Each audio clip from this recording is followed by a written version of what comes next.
जब सुने के होई भोजपुरी गाना बस बजे के चाही गाना।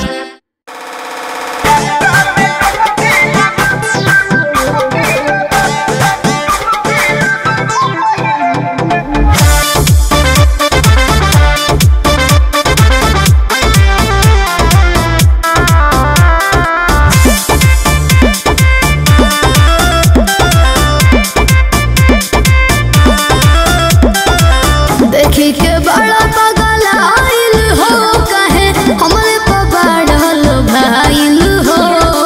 तो हम पागल बानी। सही कहला। हाँ हाँ हाँ हाँ देखी के बड़ा पागल आइल हो कहे हमरे पबाड़ल भाइल हो।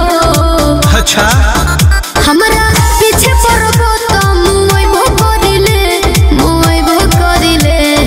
हनु तब लागे गंगा में डुबकी लगबू पहिले गोरी खइबू की बोला ना नहइबू पहिले। ई कौन बात भई? लागे गंगा में डुबकी लगबू पहिले गोरी खइबू की बोला ना नहइबू पहिले। टाइम है तो सब बता दे।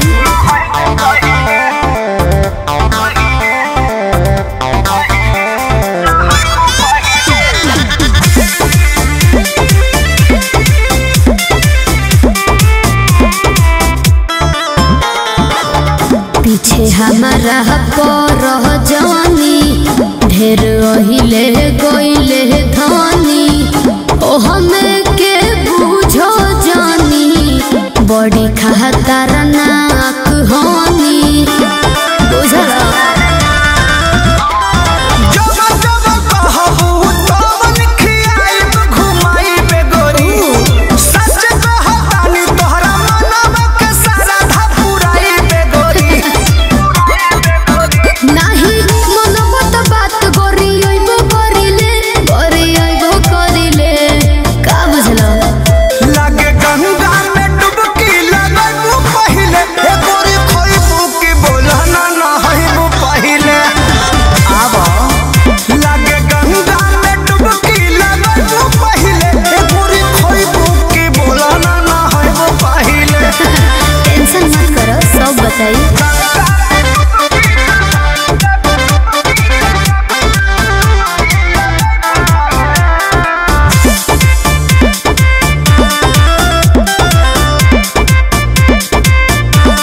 बाबू रह तू होश में हो खजनी भी होश में काहे तना बोलो ताड़ो बढ़ी जोश में तनु सोच समझ के बोलल करा। तोहरो पपर मत के दिलवा आइल भाइल बा आई हो दादा देखिए के तोहरा के सच हुए गोरी पगलाइल बा। औकात मनीष रोहता सीधे खइबो करिले बतइबो करिले तनी बच के रह। लागे गंगा में डुबकी लगबू पहिले ए पूरी खइबू की बोला ना नहइबू पहिले। आजा आजा लागे गंगा में डुबकी लगबू पहिले ए पूरी खइबू की बोला ना नहइबू पहिले। खा लो अच्छा ठीक बा आवा हवेली पर। गंगा में डुबकी लगबू पहिले ए पूरी खइबू की बोला ना नहइबू पहिले। ई कौन बात भई?